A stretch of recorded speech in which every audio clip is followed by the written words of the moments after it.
Hello again to all my viewers. This is again Marcus van Art, Authentic Business Communication.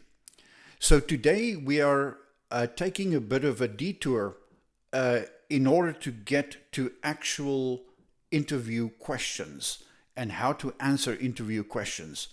You'll remember in lessons 4.1 to 4.4, we spoke about how you can speak clearly and really get your point across using 4 unpacking techniques. Please go back to those if you haven't viewed them yet, because they follow an order.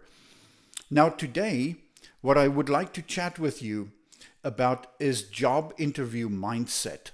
Before we get into the actual questions, is how can you manage your own thoughts when you get into an interview situation? And you can see that the subtitle here is moving from a mindset of fear, i.e. not doing things incorrectly, not making mistakes, to a mindset of opportunity.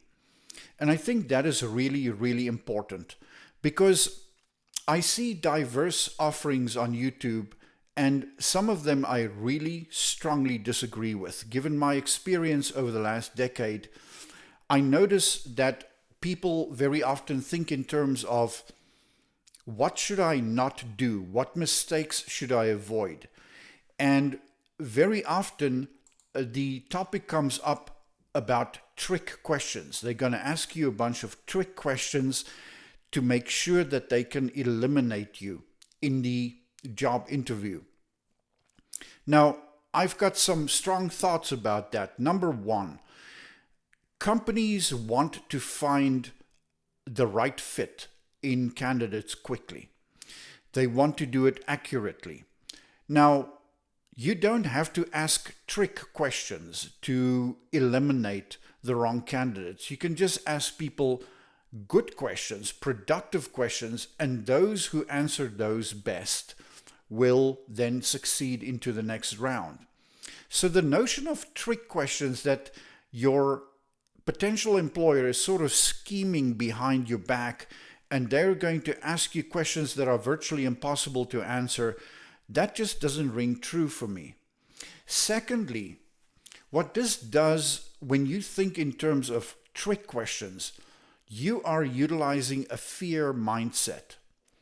And the fear mindset then believes that there could be so-called wrong answers, or there are magically correct answers, or that this is an elimination question, so I better tread carefully, or that I should somehow read the interviewer's mind as to what they really want from me in an answer rather than just asking them, or that I should become an expert overnight in reading body language.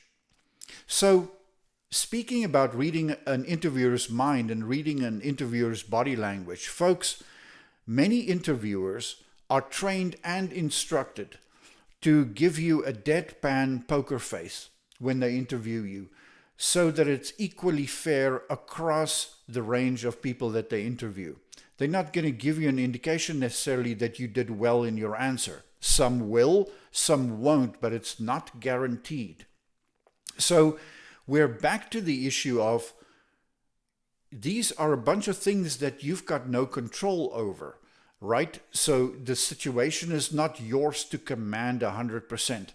Yet there are a few things that you do have control over. And the first thing that you do have control over is your own mindset. So moving from a fear mindset of what should I not do wrong towards a mindset of opportunity.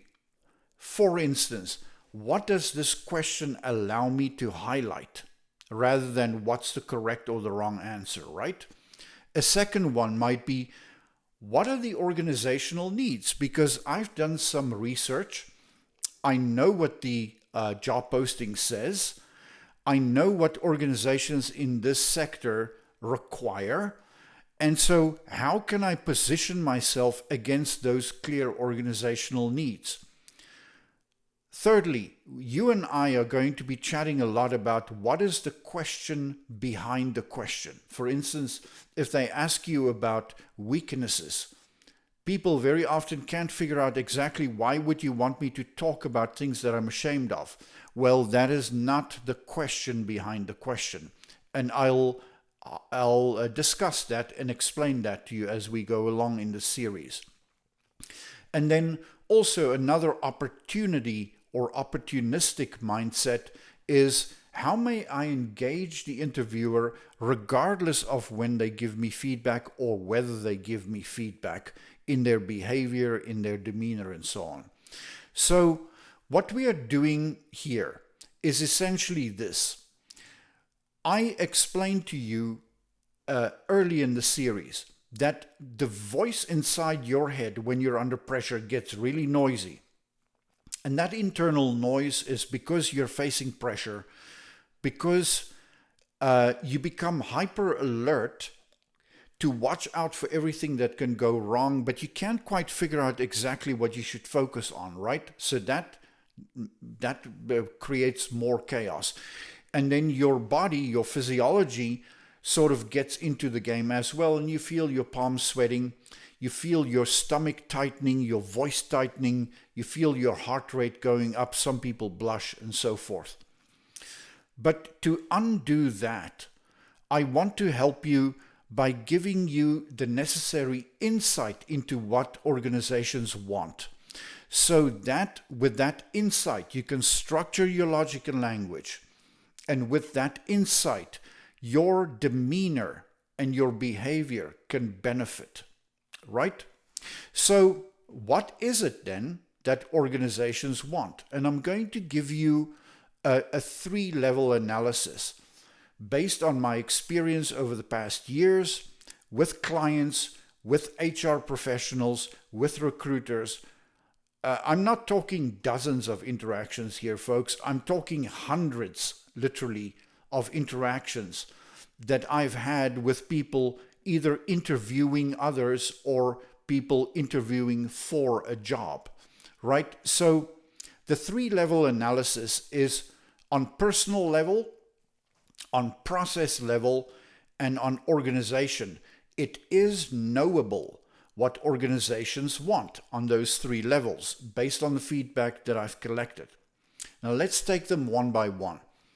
At a personal level, number 1, you have to be approachable. They want people that are easy to work with, friendly, gregarious. You don't have to be an extrovert, but at least open to having conversations with other people, curious, and so forth.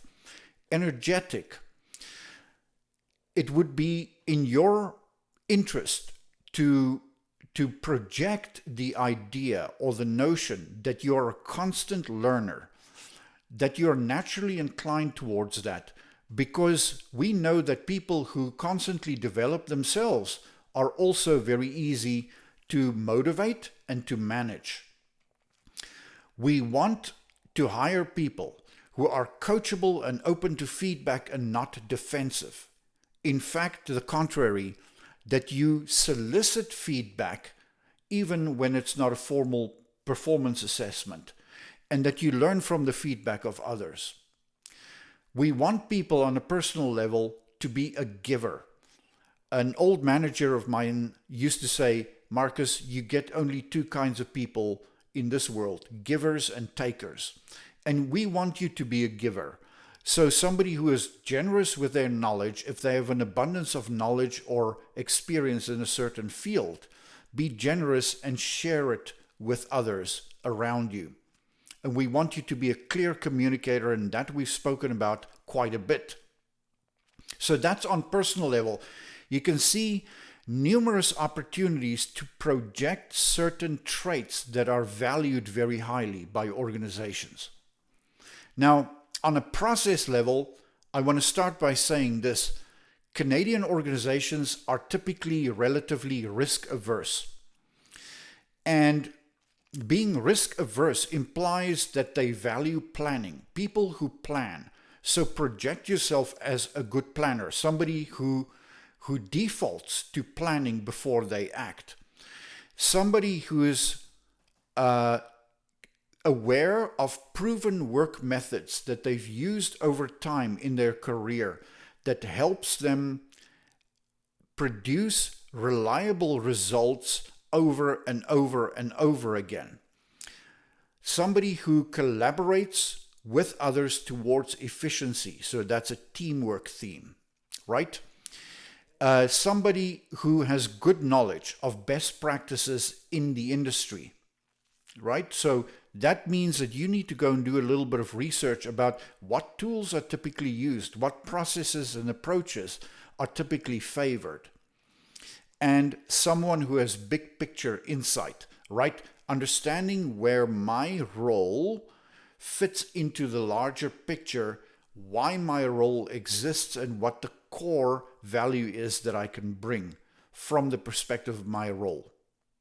Finally, at the organizational level, employers value new applicants and new talent in their organization who are really good at embedding themselves with multiple stakeholders across the organization.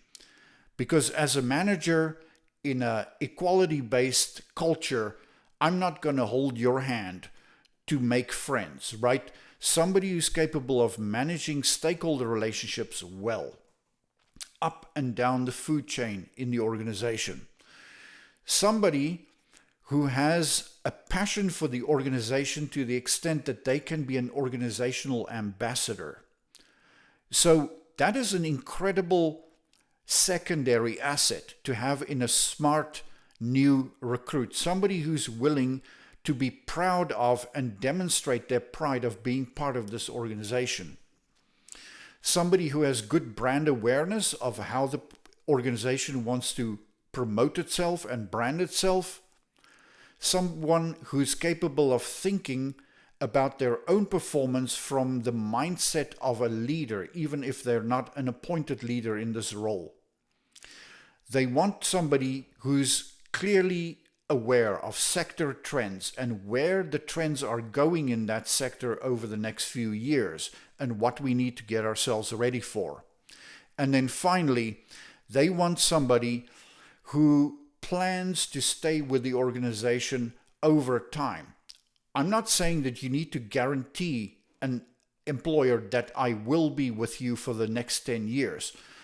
But when you speak about your own development, surely you would be wise to speak about your own development and growth as if it could occur within this organization, so that you come across as a recruit, as a new talented person who plans to include this organization in their own growth, and then, of course, over time, give back to the organization as a result. So that is my little orientation for you in terms of interview mindset. I think it is absolutely necessary that we see an interview as a series of opportunities through the questions that come at you, opportunities to project the traits that you know are highly valued by that organization.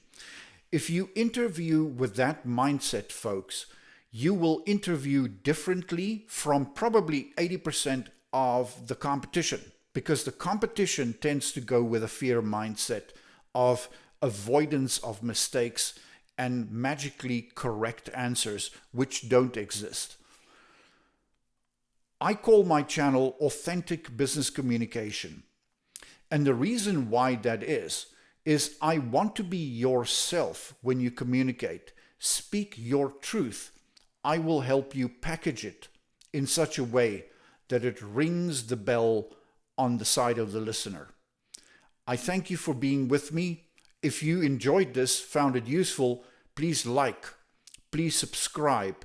And also, I always value comments in the comment section below, because I could potentially pick up some of those topics and address them in follow-up videos. The next video is going to be about the difficult question in interviews called Tell Me About Yourself. So have a look out. That video will be posted in the next day or two. Thank you and have a great day. Good to see all of you again. Bye-bye.